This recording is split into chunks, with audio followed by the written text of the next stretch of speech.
নয়, এটা অত্যন্ত আনন্দের দিন। সেই হিসাবে সমগ্র ভারতবাসী এই দিনকে পালন করে। এটা জাতীয় দিবস।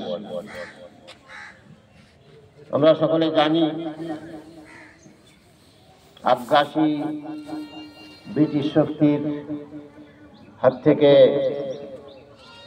এই দেশ মুক্তি লাভ করেছিল 1947 সালের 15 আগস্ট। আনুষ্ঠানিকভাবে দেশের স্বাধীনতা সেই দিনই প্রতিষ্ঠিত হয়েছিল। 1947 সালের পর দেশ স্বাধীন হয়ে যাওয়ার পর এই দেশটা কিভাবে